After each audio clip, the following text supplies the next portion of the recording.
Hey, good evening, everyone here. Uh, may I request you to post into the text chat a quick intro about yourself? I think some of you have already done that. And feel free to share your thoughts on evoking awareness, which is what Janet is going to talk today. And as we start, let me just set some ground rules. So this session is getting recorded and participants can choose not to participate through the use of microphone or camera, though we would like all of you to have your cameras on and participate wholeheartedly to make the session as engaging as possible. As Janice said, raise hands. Uh, Also request all of you to keep your audio muted to minimize disruption. We have an esteemed guest in Janet Harvey with us today. And as we go by the session, just to remind, request you to please post your questions in the text chat or raise hands. With that, I'm totally excited about the session and we'll get straight into it. Please put your hands together as I invite Janet Harvey to take us through this session titled Courageously Disrupt, Evoke Awareness that Heals and Emboldens. And I will take a minute to talk about Janet.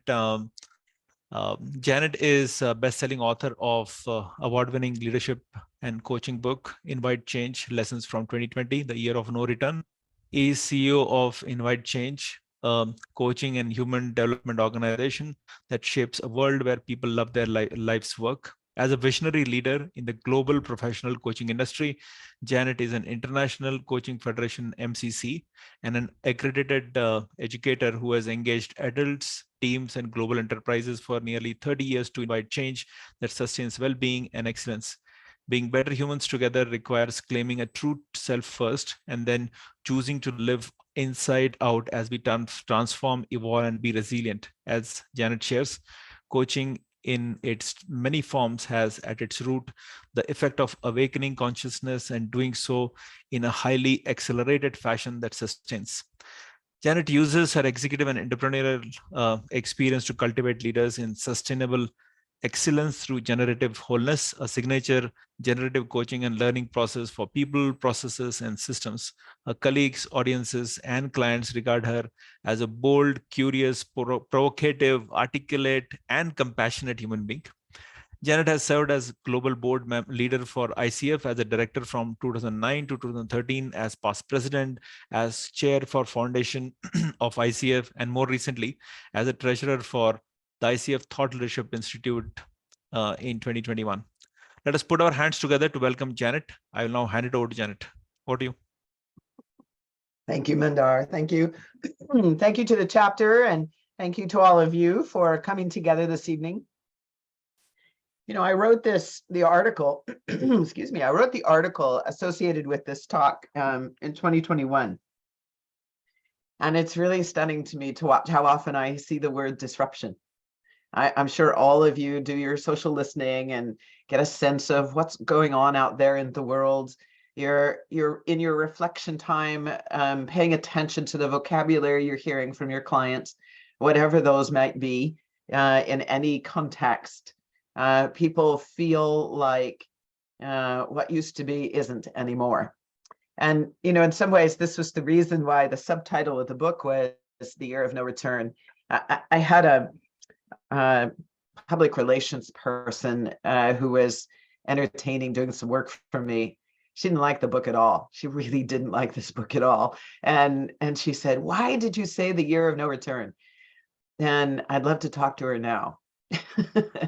How many of you, just raise your hand, I can see on the screen, how many of you are working with an organization of some size that has middle managers wondering, how in the world do I manage a hybrid workforce? Yeah. I don't know about you, but when, oh, excuse me, let me just clear my throat here real quick. It's still 6 a.m. here. I'm still waking up.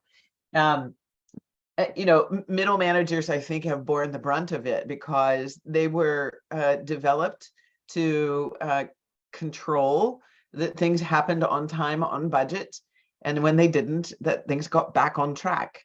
So they pay attention to process and people and technology and trying to make it all fit together. And their bosses ask them about on time, on budget. They don't ask them how they are. They don't ask them what the what's the workplace climate feeling like right now, until things become so difficult that they have no choice. The cost of attrition is just way too great. And, some of you might know Edgar Schein. I was very fortunate very early in my career. In fact, as I was leaving high school and going into undergraduate, he was one of the leaders that I studied. He's no longer with us, unfortunately, but his son continues his work. And he said back when that connection and wholeness were foundational, that human beings require it. And Gartner's report on 2022 workplace trends explicitly calls out leaders to invite wholeness and social connection if they expect to retain and attract the talent that they want in the workplace. I call this full employment for coaches because, of course, we always want to ensure that an organization has healthy performance. In no way is anything I'm going to say to you today contradictory to that. It's the way we get to the performance that we're disrupting, and the conditions of the pandemic and all the ways in which companies responded to it have given us an opportunity to rethink.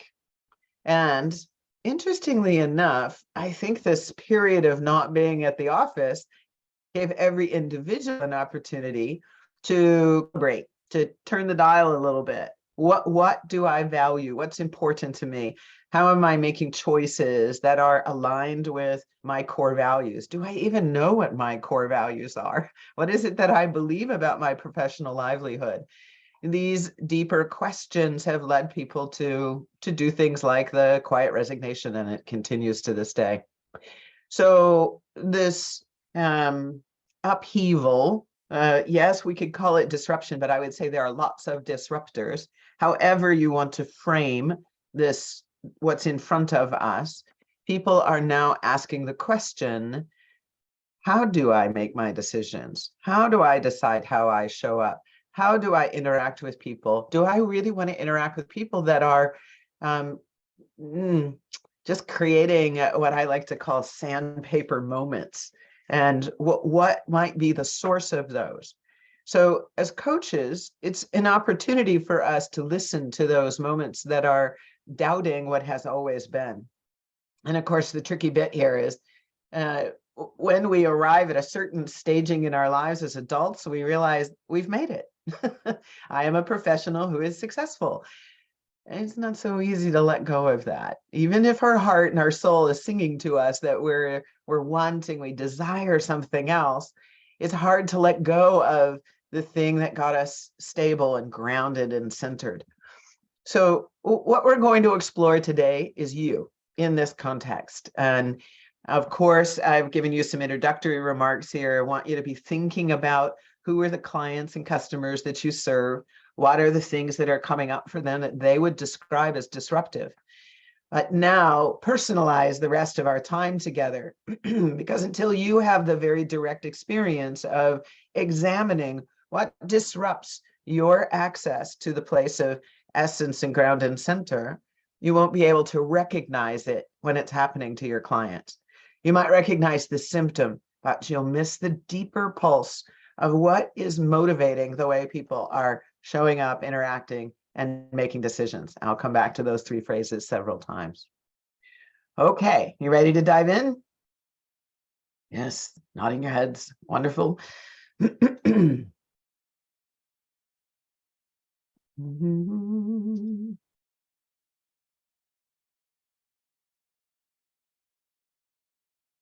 Ah, where did it go?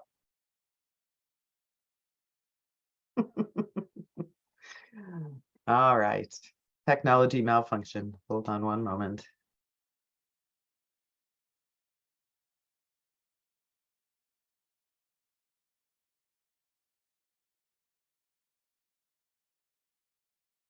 There we go.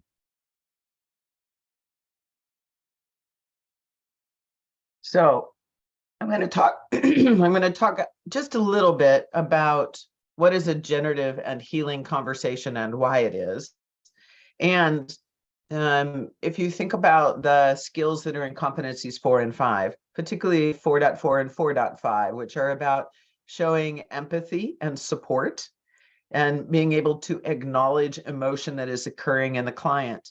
And these two skills in particular are very important if we want to signal to a client that their humility and vulnerability are completely acceptable and invited in your interactions with them. This doesn't mean that we're sitting side by side while a client sobs. I'm not talking about intense emotions that come from some of the more difficult and challenging things in our lives, but that we touch emotion means we're getting to something that's real. How do you be with that? In fact, those of you that are on the path towards artful mastery at an MCC demonstration level, your ability to be grounded and open to receive intense emotion is an important development edge. So I'll talk a little bit about how do you strengthen your ability to do that. And of course, being clear that a client is asking for a new way of relating to the situation they find themselves in, meaning something's disrupted their status quo. And your work can help them to tap into the essential characteristics and traits of who they are and give them the courage to step out of what's familiar and comfortable. And of course, how do they do that? By looking more deeply within. And this is what begins the generative process. So I'm going to open up the chat pod here. I'd like you to tell me what you think you know about mindset and how it's relevant to leading and coaching. No wrong answer here. This is simply what you currently have in your mind's eye, in your heart, in your soul, in your head, however you think about the word mindset. What is it? And how is it relevant? Let's take a moment, put that into chat for me.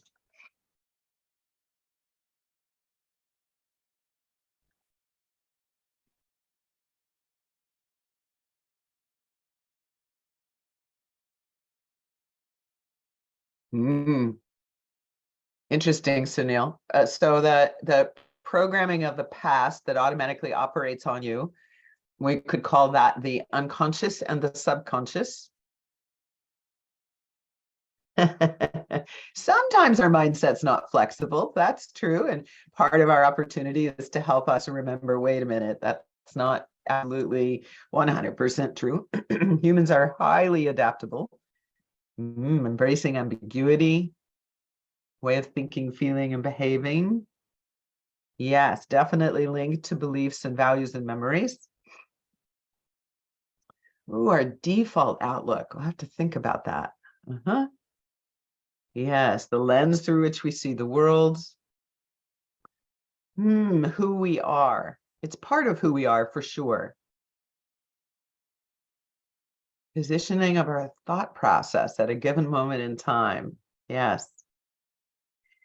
So, Johnny, conditioning, what we've got from our childhood, is often more associated with worldview. So I'll make a distinction between the two for you, but here's what I would put in the worldview bucket. And boy, is this important. When you were first getting started with a client, I always do a fairly lengthy initial discovery session where I'm asking about their cultural history. How many different geographies have they lived in? What did they learn about how to be with people through those experiences? So our cultural orientation, our geographic orientation, our anthropology, our philosophy. Yes, religion and spirituality would fit into here. These are all things that we inherit. So our nature and our early nurturing are all influenced by those experiences. They used to say the brain didn't develop until 25. They're now pushing that number to 30, fully develop until about that age, which means we're highly impressionable by all of those experiences. And again, they live in the unconscious. Again, those of you that are neuroscience buffs know that our body, in particular, all of our brain centers really like habit. It's a good energy conservation. And habit, of course, works against our desire to change. We have to be very deliberate. And this is where mindset comes in. Its time horizon is right now, where worldview is our rear view mirror perspective. And if we want to look out the front windshield all the way out to the horizon to a vision of the future, it's important that we learn how to recognize what mindset am I in. In fact, this is a common question I will give executives to practice. What mindset am I in before I say yes to an assignment, or before I react to something in a negative way with one of my direct reports? To take a breath. What's the mindset that I'm in here? And as they begin to recognize, wait a minute, I don't want to do my employee's job for them. It's important for me to find out, what do they know? In that moment, they've shifted to curiosity. So worldview is rearview mirror, mindset is right now, and it can shape a deliberate mindset choice looking out the front windshield. Okay, wonderful. Here is how I define mindset. You all have gotten most of it. And it's frame of mind and attitude. Attitude lives both emotionally and in a physical sense state. You've probably walked into a room and you can feel that there's something going on in the dynamics in that room. And it immediately, in that physical sensation, shifts your attitude to maybe being cautious. Or maybe it's a very joyous room and it immediately is contagious to you. So attitude's important to pay attention to what are the influencing factors. Thoughts, beliefs, habits, routine, actions, and these all are influencing how we show up, make decisions, and interact with other people. And of course, our neurobiology wires us to look for the things that are familiar. Habits are a good conservation. And in that, they are also the source of change. So here's the first courageous disruption. When you are meeting with clients, or are you thinking about your own practice as a coach? What are the habits in your practice? Do you always do a certain sequence the first time you meet a client? Are you always in a habit of using a set of tools? Are you fixed in the way that you are setting up the sequence of sessions that you work with a client? And to just start to experiment a little bit with, what if I didn't have that? What if instead I was more partnered with the clients I'm working with and invited them to tell me about what's the cadence that works for you? How do you keep your focus of attention? If we were to work really deeply emotionally, would that be a half an hour, an hour? What would be the edge of your limits to begin your partnership with disruption from the very beginning? Which of course is setting the stage then for your client to recognize that's where you're going. Now, this is a really common one. As you can see in the image, it might already be evoking some certain attitudes or frame of reference in your mind's eye. But, life gives us feedback about our mindset. And in a given situation like this one, it might be a little intense. There's a revelation of our mindset. How do you show up? Now, I've seen side of the road accidents like this where both parties were hugging each other. I'm so glad you're okay. Nobody's hurt. It's just a car, as opposed to yelling at each other. It's a choice. And that's the point by showing you this particular image. When we're under pressure, it's harder. It takes being more deliberate in order to allow ourselves to modulate that energy. Okay, so generative living, you can see the diagram on the right. Just a little bit of a history lesson. Somewhere around 2008 or 9, I started to have the boss or the sponsor of some of the executives and teams I was working with calling me on the phone fairly regularly, just to kind of check in and see how things were going. And they'd say, why do the leaders tell me that you make their head hurt? And about the 4th or 5th time I heard this, I thought, maybe this is an opportunity to do a little bit of qualitative research. And I started to examine what was it that people were allowing to be disrupted in the way that they were working, that allowed them to then have 10x productivity improvement. And what I discovered, and again, none of this, I could go build the theory base for it, but I want you to hear this very clearly. This came out of my practice working with leaders. And what I noticed is that leaders were really good at 2 of the 4 that are capacities in being generative. Trusting themselves to originate new thinking, actually spending time being in ideation and then bringing other people into that process, being able to then translate all of those ideas into something very pragmatic and practical, and ultimately being able to produce results. And then, of course, the learning function, having the confidence to experiment over and over and over again, looking for what was the best right answer. Many right answers, but one would be the best, which required some patience to slow down and to be in reflection and to build some data and understand what was happening. That's probably the weakest in most of our developed economies. The capacity and the patience to be in learning mode is highly underdeveloped.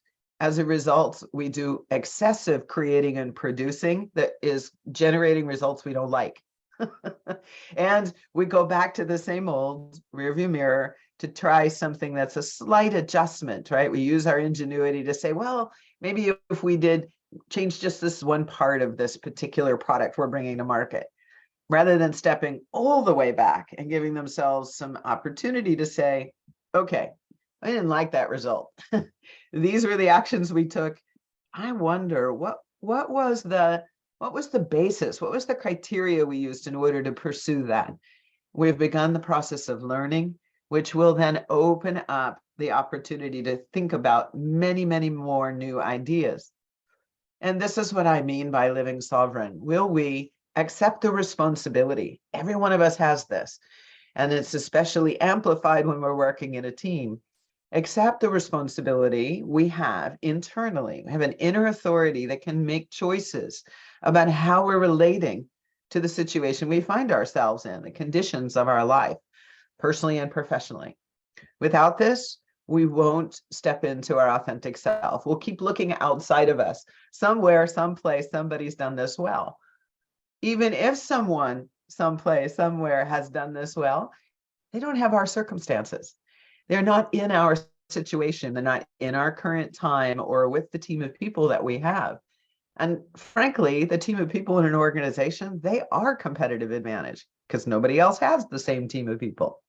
So helping a leader begin to decouple what they're doing just for a little while, to pull back and open up the camera lens a little bit to see, where am I operating out of habit and it's compromising the quality of my decision making? If I added in the other capacities of being generative, originate, create, learn, and produce, how would I uniquely bring it forward? And in the moment of them being able to see it themselves, they can see it in others. I wonder how Anurama might do that. I wonder how Anju would do that. I wonder how Johnny would do that. And now they have a much bigger set of data to work from to identify what an alternate solution would be. And there you have generative living. I'll put a link in the chat here in just a second. There's a little 4-minute video that talks about this. Those of you that are working in enterprise with human resource folks might be useful to you. All right. Here's a little bit of a limerick. The photo is courtesy of my husband. I just love this little duck with his head on his back looking behind. I thought it was a great way of capturing disruption. And let me read this quote. The range of what we think and do is limited by what we fail to notice. And because we fail to notice that we fail to notice, there is little we can do to change until we notice how failing to notice shapes our thoughts and deeds. I share this often with leaders, and it usually makes them laugh and then usually pound the desk. Because this is, of course, exactly what happens. Most leaders are too far away from the point of customer interaction. So they don't actually know. They are failing to notice what's really happening. That's the first thing. They're too far away. Okay, they can't be responsible for that. That's the nature of organizational systems. However, they can be responsible for how are they getting information from the point of customer interaction up into the view that they're sitting from. And addressing the failure to notice requires letting go of the need for something to be consistent and repeatable, because it isn't. The world just doesn't operate like that. That makes us maybe feel more comfortable. But until we can have a little higher tolerance for risk and learn how to learn every second of the day, we're going to fail to notice. That's a problem. And an easy one to solve, frankly, in terms of evoking awareness of this.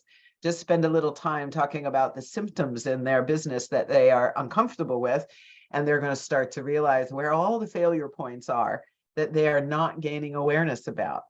So that's the first level of removing interference in order to perform a little better. Here's a whole nother level of it. And I'd like you to really think about this in your own coaching practice, wherever you are in the journey. I like to use the tree because it's a really easy metaphor to realize that when the rings are really close together, this tree has experienced periods of time when there's not been a lot of light and water. It just doesn't grow as much. Where it's wider, they've had more light and water. And unconscious habits that we operate from block us from seeing the light. We don't realize that there are other options out there. That's a failure to notice. Another way that this shows up is a sense of duty, following the rules, external rules, and not having time to balance that with how do I fit with those rules? What are my beliefs and thoughts and habits and biases and assumptions and preferences that might actually be keeping me from being in the flow of the water? And this is of course, the symbology of the spirals that you see in the image here. That's up to us. If you're feeling drought or feeling like things just aren't moving, you're not in flow, whatever your language would be to describe that, you got to pause and ask the question, where am I giving my power over to something else in the name of duty? And I'm missing that the opportunity is right in front of me. That begins in the emotion and felt sense of I'm not in flow. So to be in flow is originating the idea, wow, there are different people for me to be with. There are different circumstances for me to find myself in. There is an opportunity for me to reprioritize how I'm spending my time. Just giving you some examples here. Unconscious habits block the light and duty blocks the flow. All right. We've stimulated your brain enough. Now I'm going to play around with your heart and your body just a little bit. And so what I'd like you to do, shift in your chair a little bit. Just move your energy away from where you've been very beautifully and respectfully listening to me chat along. Now I'm going to have you do an exercise individually, and it will be followed by some work we're going to do in a pair. All right, where am I? Here we go. So this is a question that I work with in a journal, probably once a quarter, sometimes a little more frequently, particularly when things are highly disrupted in my life. What stops you each day to live fully potent, meaning tapping into all of my resource and capability and innate creativity? All right, write down right this minute what you're hearing inside of your head, no censoring. What's your first right answer from your brain? What stops you each day to live fully potent?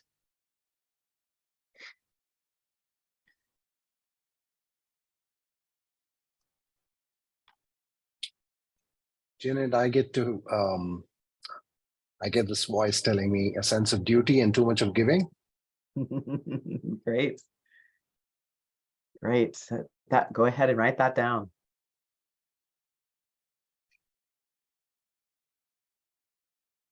Okay.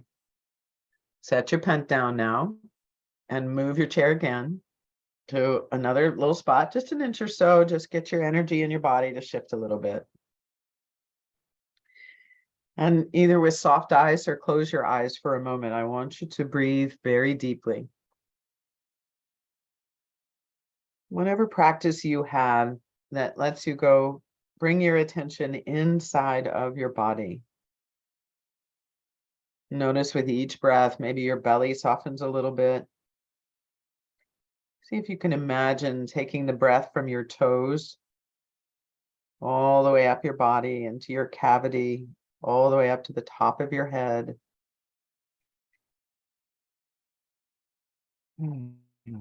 Full attention in the body. And now ask your body, what stops you each day to live fully potent? And add that to your paper.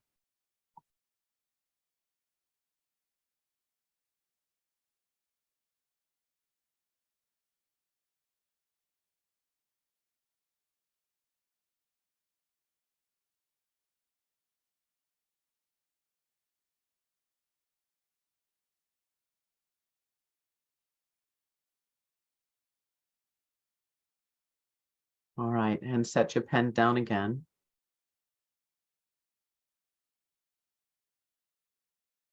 Let yourself move energetically to another space. You can stand if you wish. And if you stand, be sure you leave your knees nice and soft. Let yourself feel the beauty of gravity. Humans standing on planet Earth, recognizing that we're all part of the same system, oneness, connected. And now bring your attention to the center of your chest, and whatever you imagine is where your heart is. And in your mind's eye, as you're breathing, notice that your heart maybe even grows in size. And as you breathe, you can feel it expand and relax. Expand and relax.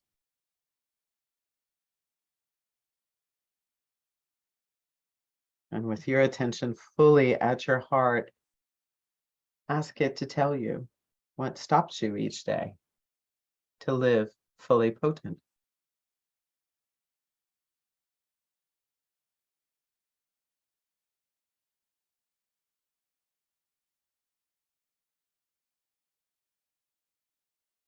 And when you have an answer, please go ahead and write that down.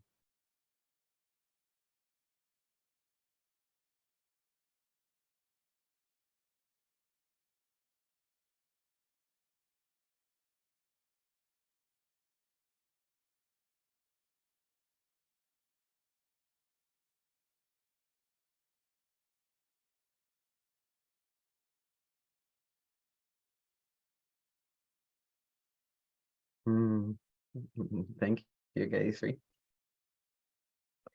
All right, here's some clues.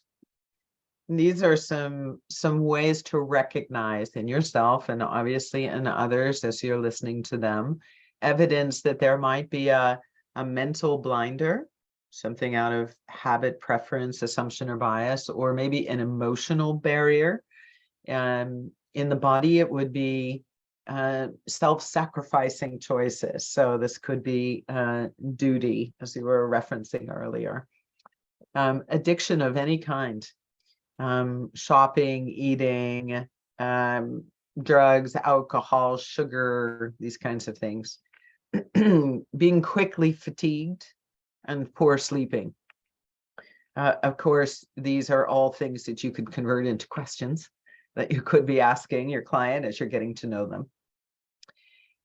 Clues for the heart, the mindset of doubt, being annoyed, feeling kind of prickly with other people. Everybody seems to put this individual on edge, or yourself. And a surprising sadness, like being overcome with this feeling of sadness in a situation that doesn't seem to match what's really going on in front of them. And in the head, obsessive reinvention, It's just not good enough. I'm going to do it again. And never getting to implementation is the pretty common one for frontline leaders.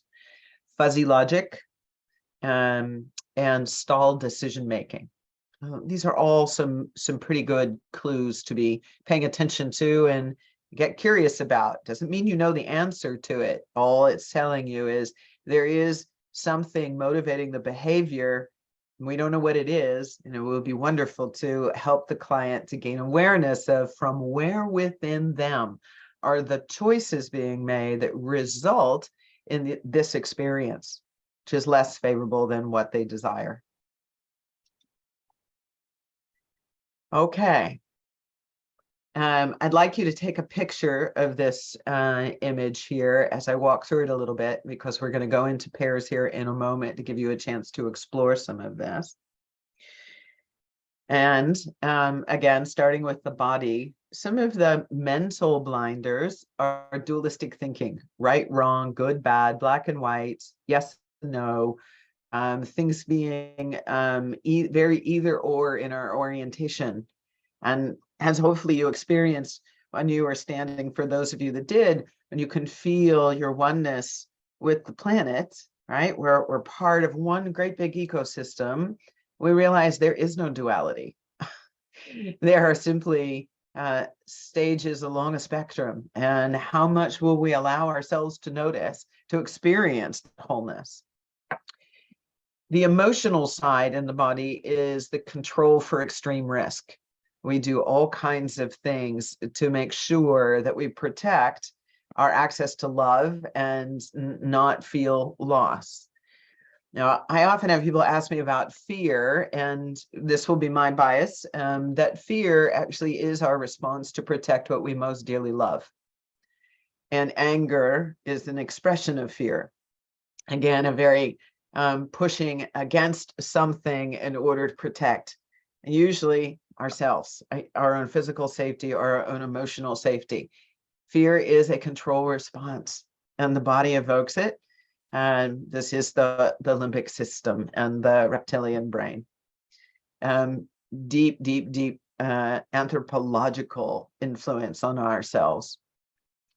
All right, in the heart, comparison and competition. The language in our expression that talks about, well, so-and-so did this, I should be able to do that. So-and-so had this opportunity, how do I get that opportunity? What's wrong with me? And these are simple examples, but comparison and competition shows up in language all the time.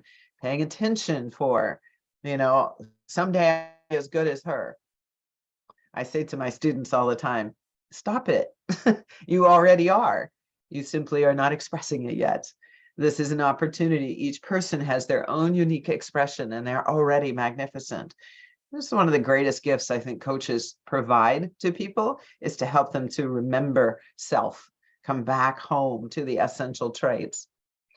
The emotional barriers for the heart, again, related to fear, have to do with not suffering and staying safe. So we stay in the comfortable and in the familiar, and then we're bored. At some point, people wake up and go, this isn't really what I desire. And in the head, the mental side is expert status. Wonderful book, Stephen Covey's new book on, let's see, Trust and Inspire, I think is the name of it. And he's got a little section in there where he's talking about human knowledge. Back in the early 80s, they would have said human knowledge doubled every 13 years. And to be honest, the internet's not been around all that long. But today, especially with the advent of AI, 12 hours. Human knowledge doubles every 12 hours. So, come on, folks, we got to give it up trying to be the expert. We're just not gonna. Maybe if 1,000 of us got in a room and we could hear each other speak, maybe. I don't think so. The computers are eclipsing us so bloody quickly. So what does that mean? Can we move beyond expert status to be in a state of curiosity and wonder? What's at the root of evoking awareness? Curiosity and wonder. And the emotional barriers over on the right. So I'm going to give you some translation of these acronyms. Zig Ziglar gets credit for the first one. Fear, false evidence appearing real. Love that. Early professional life, I was in sales and had gone to see Zig Ziglar at a conference somewhere. And I thought, oh, goodness gracious, that is true. Every time I find myself fearing rejection, I'm going to remember it's false evidence appearing real. FOMO is fear of missing out. I know that one's quite common in the social media realms, and so you probably know that one. The other two maybe a little less, but these are super important to the development of humans. Phony is fear of not being important. This is a core shadow belief in all of humanity, and it really is its own trap. You can see perhaps how that puts us into striving to be an expert status. And FOPO, fear of other people's opinions, which is the comparison and competition piece. But these are real fears. The way it's important to not diminish them. And the key is, can we help people reflect enough interiorly to say, from where within you does this fear arise? Is it a memory? Is it certain kinds of people? Is it certain situations you find yourself in? Because those are temporary. They are not the art of who you are. They are not your authentic self. Okay. Any questions in particular about what I have just shared on this slide? Yes, Rakesh, we are the reason. That would be right. Anybody else? Okay. So here's what we're going to be doing in random pairs. I'd ask you, you might know each other, right? You know, synchronicity might just put you in a room with somebody. You're like, oh, I get to be with them. That's so fun. I will hope that you're actually in a room with somebody you don't know. So start by sharing your name and your top personal value. So you might take a moment right now. What is your top personal value? And identify who will go first and set a timer for 10 minutes. You'll each get 10 minutes to do this exercise. Share with your partner the 3 answers to the question, what stops you each day to live fully potent? Now, I noticed a few of you said nothing. Then what came up for you as you explored the question? Doesn't matter how you answered it. You gave yourself an answer in all 3. Then, using the image of the blinders and barriers, select one trait in each column, one from the mental blinders, one from the emotional barriers, that most influences what stops you from living fully potent. You're simply being witnessed. Be with each other. You're coaches. You know how to acknowledge, reflect, and ask questions to evoke awareness. So this is an opportunity to practice this with this more internal process of your partner. At 10 minutes, then switch. And when you come back, we'll have a chat. All right. Are the instructions clear for everyone? Looking for nods or a thumb up. Could you just show that slide again, please? I certainly can do that. The one with the 3 body and things like that? Ah, okay. Got it. Go back one slide for you. I can do that. There you go. Yeah, thank you. You're welcome. Janet, there's a question in the text chat. How would you differentiate blinders from a blunder? Blinder is mental, right? So we have a cognitive understanding as opposed to a felt understanding. Emotional barriers are felt in the body. It's a sensory, intuitive, instinctive response as opposed to something that we have thought out.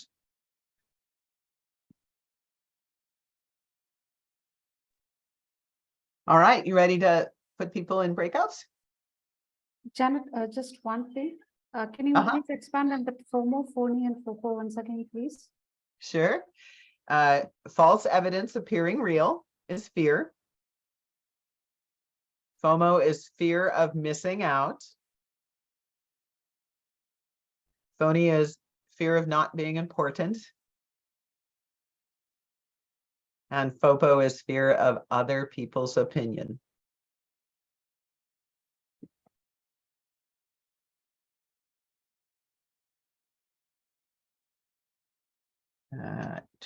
Thank you. I can open the Okay. breakout rooms. There might be 1 or 2 rooms with 3 people. That's fine. It's 2 rooms. Yes, I'm opening the rooms now. 6 minutes a person.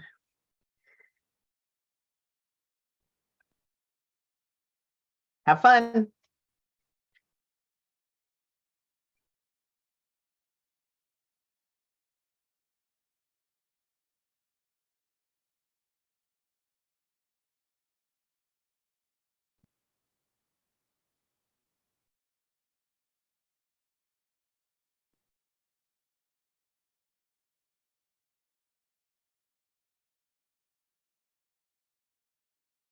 You might want to stop your recording for a moment.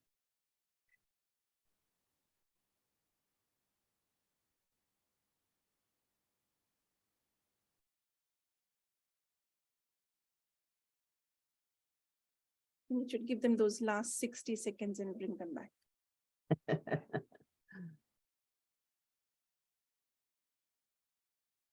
It's always interesting to see who does the last 60 seconds and who comes right back.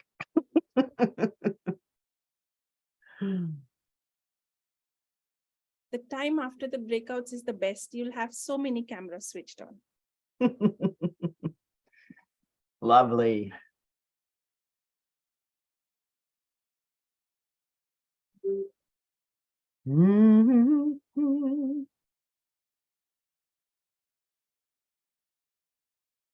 Are any of you historical Star Trek fans? Any Trekkers in the? No? Oh, a few. Okay. When we come back from breakout rooms, it always feels like I've been beamed back. Yeah, I was just gonna mention that. Beamed back here. It's lovely. Thank you for that exercise, Janet. It was beautiful. Good, good. I'm glad. So let's open the floor. And since there are a lot of us, let's go ahead and use the raise your hand. I'm happy to hear from as many who want to comment.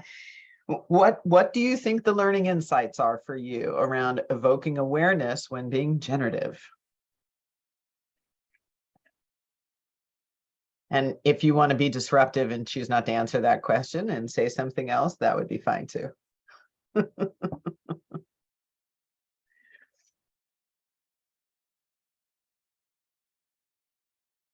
Did Mandar kick himself out? There we go.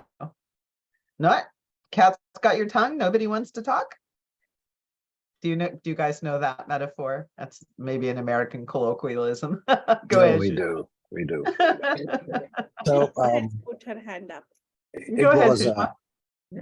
Oh, Sridhar, we'll get you after. yeah, go ahead. Yeah, You go ahead. go next.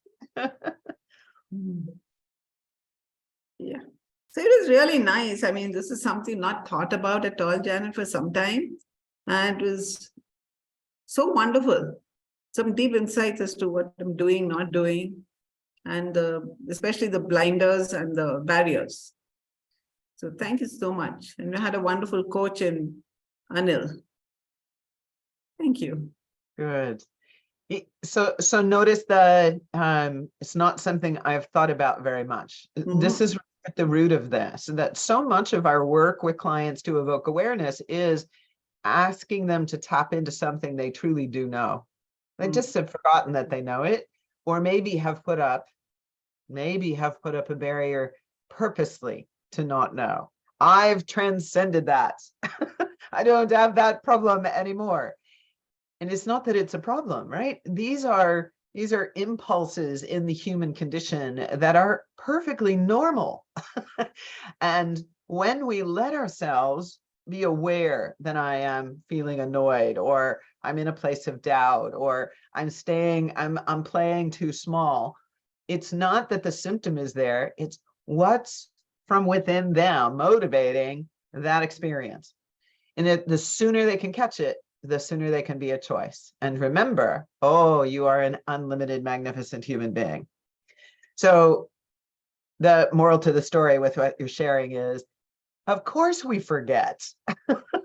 Modern life says don't pay attention to it.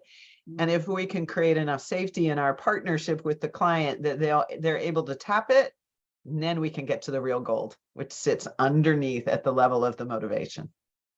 Yeah, Thank you. beautiful. You are welcome. Go ahead, Sridhar, and then Shankar, you'll be after. Anuradha, who's raised her hands before. Sure, please. Yeah. Yeah, hi. Apologies, I'm not on camera, but I think we had a beautiful conversation and very interesting. I think we saw that the clues that we had, and maybe I need to kind of understand the mode of questioning a little better. What we understood was that the blinders and the barriers, we thought was the body one, but they were in another column. So we were a little confused in terms of the question around where do you felt it in the blinders and the body, heart and head. We did fortunately have a lot of them true even without looking at the grid, right? So we were very easily able to place our findings on the grid. So that was quite remarkable. And I think the thing that we got talking was that each of these, as we did for ourselves, and I think Sushma is very right, many times we don't think about it for ourselves because we are so caught in doing what we are doing that we don't pause and answer these questions for ourselves.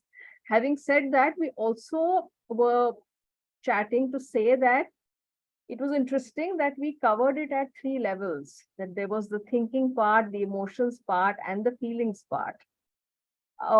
And what also came to my mind, it also would depend, the differences in the answers would depend on the life stage of the person in terms of what their needs, their wants, and their desires are, because each person would have a different way of answering them depending on what is it that they're really searching or looking for. So in total, I think a very, very reflective exercise. And thank you for doing this. You're very welcome. And that's the moral to your story. It is a reflective exercise. Let go of the chart, folks. That was for those of you that are concrete sequential learners. I put things in boxes to make it easier to grab. But the truth is, you don't need any of the boxes. All 6 of them are a set of symptoms. And as you can train yourselves to be aware and alert for language and expression, voice, tone, cadence, these all are indicators that there is something deeper that wants to be examined. It's not the symptom that matters, it's the presence of the symptom. Oh, there's more going on here. Let's ask the question that would help them to reflect. What's stimulating that experience for you right now? How frequently are you experiencing a feeling of doubt? What does that cause your body to want to respond with, to go to sleep? We got another one that's showing up. For how long have you been experiencing that? When did you first become aware of it? What do you imagine was happening in your life at that time? Oh, well, I lost my uncle, and 30 days later, my sibling lost a child. Okay, well, we've got big grief and loss going on.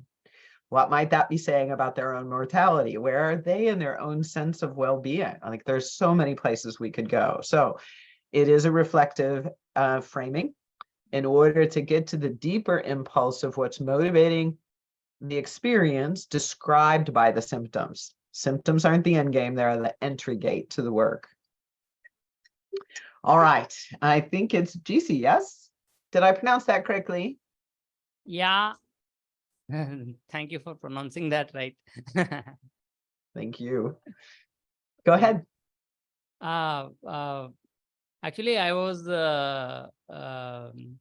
surprised to see that all the binders, barriers, and my core topmost value all were kind of getting interlinked. That was surprising self-awareness, which I got in just 10 minutes, and the rest of it was coached nicely by our seasoned coach John, so from Bangalore. So thank you for this exercise. Oh, you're so very welcome. And very insightful to see the connection to values. So part of my invitation to you to have someone name their top personal value for the sharing is to create an immediate resonance field at the level of the being, not what we do in the world, but the thing that motivates how we stand and show up in the world. And when we look at anything we're reflecting on through the lens of our values, we are going to see things more holistically. So you saw the connections between the value and what you were exploring in the symptoms. Okay. You could then take the next step, GC, and say, what do I believe as a result of that value? When I look at the world through that value, where might I have a belief system that's keeping my awareness narrow, which is the reason I'm failing to notice, right? That's the next layer of the evoking awareness process. Okay. Beautiful. Thank you. All right, Shankar, it's to you. Hi, Janet. First of all, it's great seeing you in person. I only seen you in the ICF competency videos over and over again as I was preparing for the, the credential exam. So, so my question is, I have a hang of what you're talking about when you say blinders and barriers. And a blinder I have in talking to you right now is I'm like kind of comparing myself with expert coaches out there and thinking how stupid my question is going to be, right? Thank you for your vulnerability. So, Great. so I would, if you could let me know, how would you use this concept of a blinder and barrier in a coaching session with a client? How would you do this in practice? When do you introduce this? You can give us some thoughts. I generally don't introduce this to a client until we've spent some time together. My purpose in giving it to all of you is to help you have eyes with which to see the opportunity. So all of those clues, those symptoms of mental blinders and emotional barriers are to help you perceive when it's occurring, right? What is my client talking to me about? When they say certain things, it might pique your curiosity. I wonder if this might be going on for them. So I could ask that question, I'm noticing your energy seems a little agitated. How frequently are you finding yourself annoyed when you're working with this particular team? So I'm probing that emotional barrier. And that might give us an answer that says there's more there to probe. Now, obviously, all of this needs to be done in the context of what we're there for in the overall coaching plan, as well as a particular session agreement. These are common human responses when we are feeling challenged by a situation. And it's never the situation, it's how we're choosing to relate. And until we can uncover what's behind the choice of how they're relating, we're not going to get to sustainable change. Thank you. So Janet. First, it's in your tool bag so that you can perceive and hear differently. Thank you. And then usually the point at which somebody calls me on the phone and says, why do you make my leaders' heads hurt? That's when I might talk to them about it. Say, because we're working at a pretty deep level of the person. And when they can break free of the limitations of habit, assumption, preference, and bias, you will have 10x productivity improvement in that person. Got it? All right. Deepa, So, your hand up. yeah, Sridhar, you better raise your hand or you're never going to get to talk. That's all Go right. ahead. That's all right. It's love to hear from others too. So, what came up, Janet, and very interesting is the paradox that sort of emerged for me. The value that I honor most for myself, interestingly, is also the value that I'm not honoring for others because of the fear that emerges in me. And it hit me like a ton of bricks saying, this is a value I honor for myself, but the fear that is emerging is actually stopping me from honoring the same value for someone else. Mm-hmm. And I said, that's interesting. I've never looked at it this way. So absolutely insightful exercise. Kannan was, very graceful with his presence and his coaching ability and to hold the space for me. So grateful to all of you. Thank you. What do you envision is possible when you break through whatever limitation it is and you were honoring that value for others? I think there would be less agitation, more well-being for self.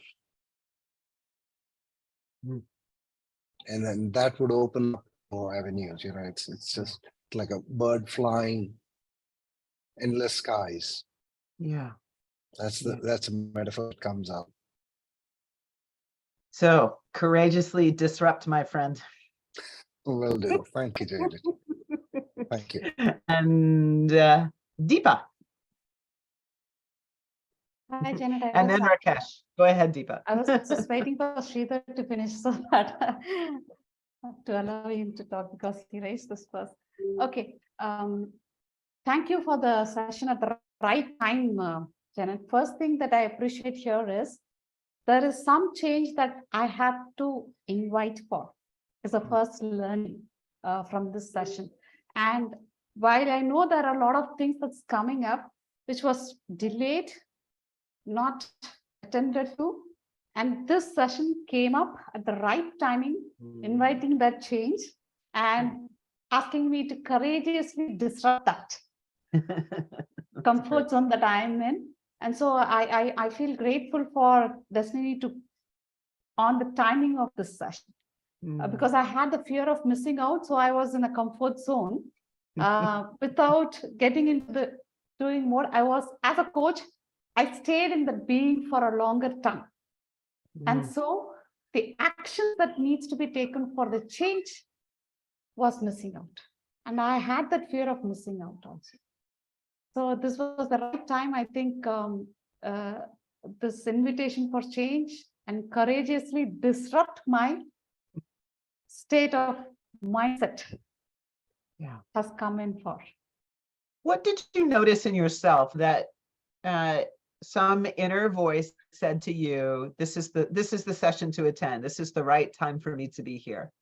What did you notice that led to you choosing to be here? Yeah. So maybe that comfort zone gave me that inner voice to courageously disrupt that, I guess. I didn't realize that when I was actually registering for it. Because it was Janet's session, I registered. Then I realized from this session today, this session, actually I realized that, okay, I have to invite the change and I have to courageously disrupt the pattern that I'm staying in currently. Notice the vocabulary of have to. For many of us, that suggests that we are in a disempowered state, and something in you made it important, right? You made a choice to be okay with being uncomfortable for a little bit. And that's certainly been my experience with every level of leader, every person that I work with. We're in the moment when we say, I'd like support in the form of coaching, they're making a choice to be in discomfort a little bit, which takes us back to competency 4 and why it's so important that we're showing empathy and support and that we're acknowledging the emotion without collapsing into the emotion and without making the emotion all about it. Right? It's simply a doorway. And by acknowledging it, we make it safe for them to spend yet another minute longer in the discomfort necessary to invite change. Yeah, beautiful. Thank you for that. Go ahead, Rakesh.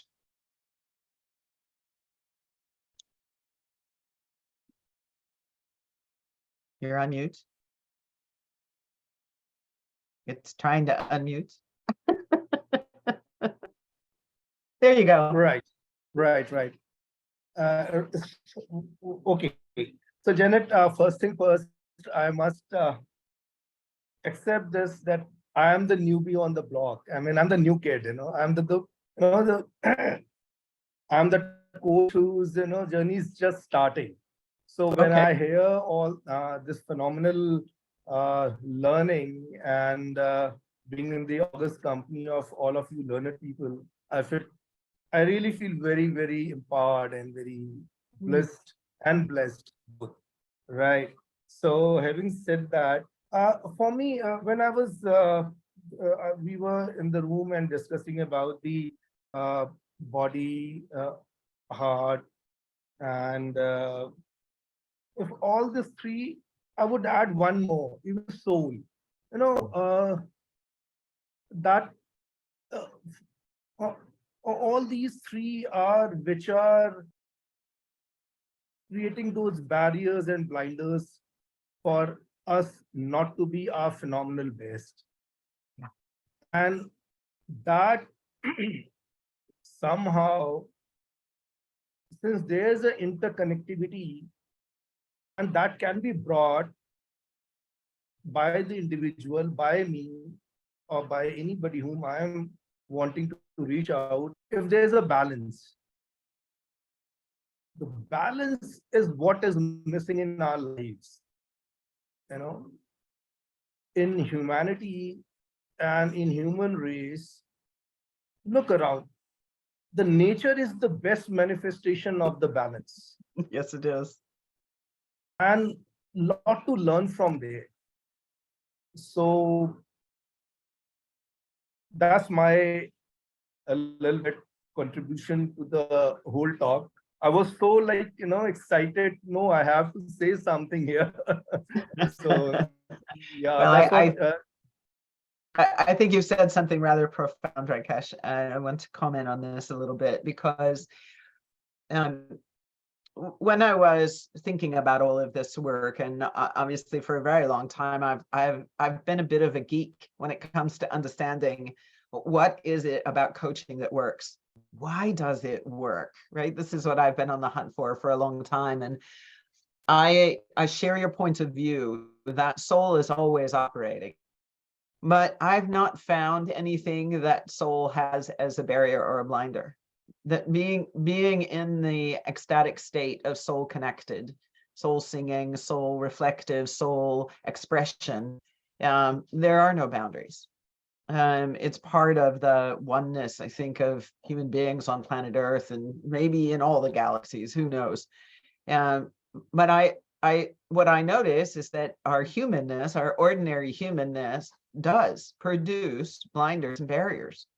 So the table was really meant only to give you some indicators. What would I be witnessing in the expression of another human being or my own expression that would suggest I've been hooked or hijacked, whatever verb you want to use, to be following something external to me that's not soul aligned.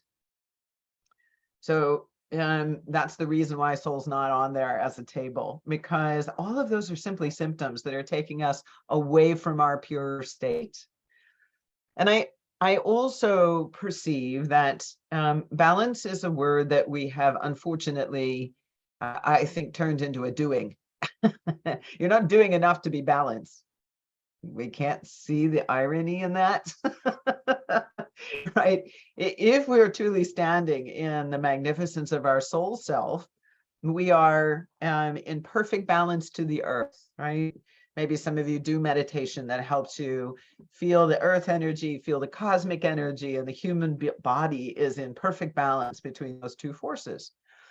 This is relationship to, in a way, it's not pushing against or pushing toward. If that's what you mean by balance, I'm all in. But the kind of balance where we're trying to legislate it by a certain set of actions, not so much. And this is the power of a deeper level of reflection for clients, asking those questions that help them to examine from where within them do the choices arise. And that was really our purpose with this particular activity, was to give you an opportunity to do that yourselves and to begin to examine that. And you've clearly done so. So I appreciate that. And wherever you are on the journey, it's where you are. And it's beautiful that you're here. So thanks for letting your enthusiasm ask the question. Thank you, Janet. Thank you indeed. And I realize we only have a moment, so I'm gonna do a quick flash of a slide. You're getting the slide, so not to worry, you won't be missing out. And I saw that you also got the article posted into chat a little bit earlier, so be sure that you're downloading that for yourself. So we've done a little bit of this exercise today. You had an opportunity to do some deconstruction and learn a little bit about yourself so that you could reconstruct and do that based on, I think, beautifully said by everyone who commented, oh, my value system. Oh, there's something at the level of my soul. Oh, yes, I could hear the inner voice, or was having that experience and it told me it was time. This is really just giving you an opportunity to see what is this rhythm and flow through which we invite change. And in my mind, it is by being generative from the authentic self. And it's important to personalize this. So any time that you give, it's in competency 2, by the way, now 2.3 requires that you have a reflective practice. So here you go. I just gave you one. Face your patterns of being and relating with a beginner's mind. Stop trying to figure out why you do what you do. Instead, be in the experience of what is it that you're choosing and where does it come from? Where it motivates or stimulates it? Meditation, yoga, painting, moving in your dancing, singing, whatever your way of connecting to the inner self. This is important to then start to see that's a rhythm when I'm expressing from essence that I don't do when I'm in my professional life. I wonder what that's about. Experiment, engaging from the insight rather than from your intellect, and exercising deep honesty, which I so honor those of you that did speak. This is what I was witnessing, and to know that there's always more than now. The central moment is really not something we need to be at all worried about, other than can we notice, am I having the experience I desire? And if I'm not, what choice do I want to make now? In this way, the big why, the inner why, in Simon Sinek's terms, would be to live the life we envision, that is a full expression of our soul. That's what we're up to as coaches. And with that, I will say thank you. I apologize, we're 2 minutes over, but you all have been a fabulous group to be with. Thank you so very much. And I hope that you continue to love your life's work as coaches, and I'll see you somewhere on the byway. Thank you, Janet. It's We been feel blessed. Thank you so much. inspiring session. And I can see. Thanks a lot, Janet. comments and Thanks a all. Thank you very much. Thank you very much, Janet. Thank you. So people Thanks. those who are asking about the recording, we will post the recording in our social media handles. If you're part of Bengaluru chapter, you will also get the email. But if you're not part of the Bengaluru chapter, please connect with your learning directors. They would let you know when and where the recording is posted. With regards to our next session, we meet on 8th of May for the International Coaching Week. 8th is Bengaluru chapter session. So hang in tight for more information on what we're going to be covering. Have a great day. Looking forward to meeting all of you in 3 weeks from now. Take care. Thank you Thank very you. much. Thank you. Bye-bye. Thank you. Bye-bye. Bye-bye. Thanks, everyone. Bye.